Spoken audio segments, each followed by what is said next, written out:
So, ayan, gawa muna tayo ng ating hapunan. Sarap ang hapunan natin.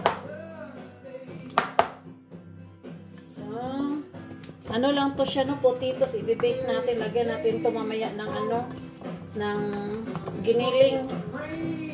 Tapos, mozzarella.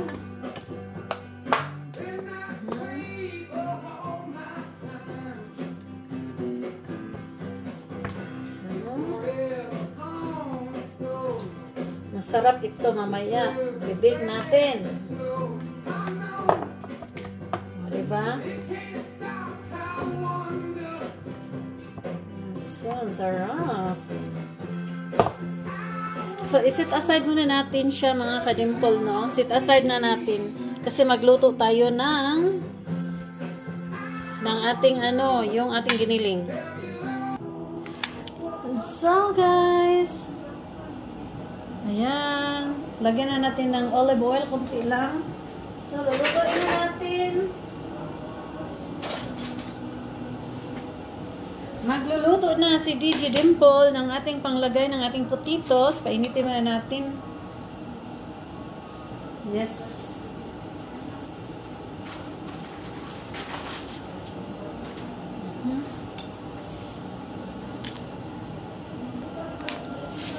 So, ilagay na natin ang bawang.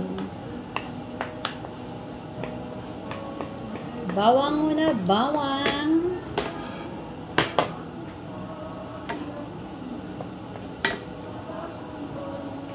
Ang hapunan namin, no?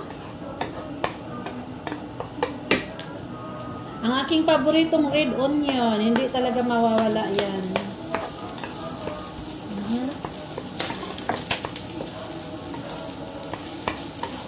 Mikos, mikos, mikos, mikos.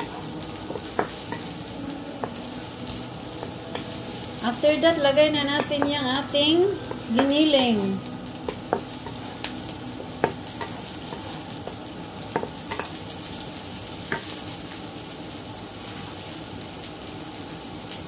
So, ating giniling.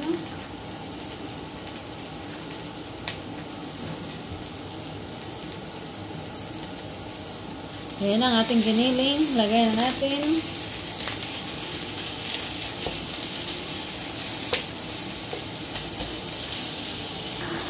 So guys, ayan. Lagay na natin, no? Ihalo na natin ang ating ibang panakot. Ayan. Tapos maglagay tayo ng oyster sauce. Yan talaga ang lagi kong ginagamit, no? Oyster sauce. At saka, magic syrup. Diba? Oyster sauce po. Gamit natin.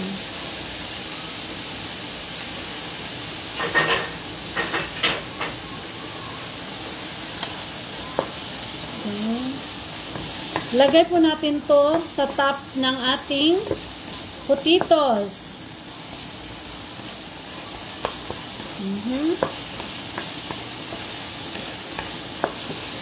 Okay, pakita ko sa inyo, no, mamaya. So, maglagay tayo ng konting magic syrup.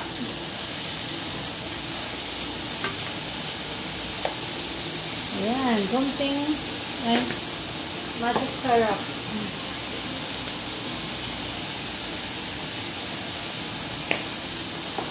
Ang ating aromat. Of course, ang ating garlic powder. And a little bit pepper. Wow.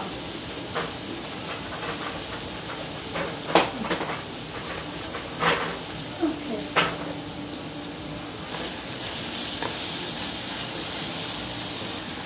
Wow, ang sarap. Ang sarap ng ating hapunan. So, ilagay na natin ito sa ating potatoes. Then, i-bake natin siya ng 190 degrees Celsius about 45 minutes. Okay? Patayin na natin ito.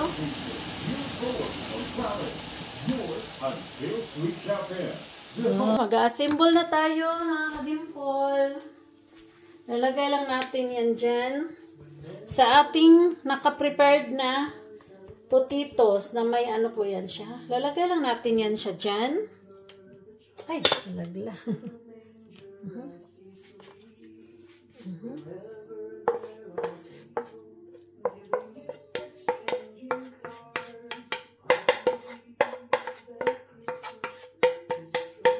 So, lagay natin dyan. So, tignan natin to. Ito yung aming hapunan. Ang baked potato with meat. Ground pork. Or beef yata ito, beef. So, ganito lang yan. Walang sauce na gamit. Ibibig natin ito, no? Tapos lagyan natin siya, mga kadimpol. Lagyan natin siya ng mozzarella cheese. Okay? So, ang sarap ito. Imbento lang. Imbento. So, imbento lang ni DJ Dimple. Kahit ano naman gagawin nyo eh. Marami kasi akong marami akong potatoes bigay sa akin ng aking kumari. Oo, tapos, ayan. Marami naman tayong magagawa sa potatoes eh. Ay. Marami tayong magagawa sa potatoes, mga kadimpol. Tapos, lagyan natin siya ng parsley. Chive. Lagyan natin siya ng chive. Depende, tapos na, lagyan pa natin yan siya ng maglagay pa tayo ng chive tsaka cheese. So, maglagay pa tayo ng cheese.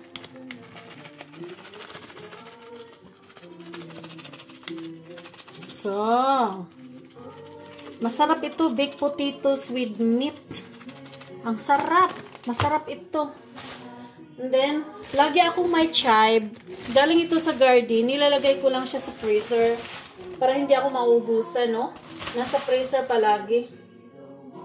Then, after dito pagkaluto, lalagyan na naman natin siya ulit ng chives.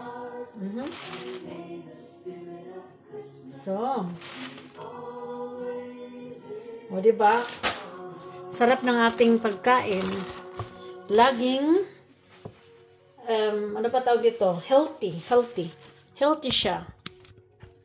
So, ibibake natin siya, no, ng 190 degrees Celsius. 45 minutes. Ayan. So, ayan na. Ilalagay natin. I-bake natin siya ng 45 minutes. So, 45 minutes. Pagka-bake natin ng 190 degrees Celsius.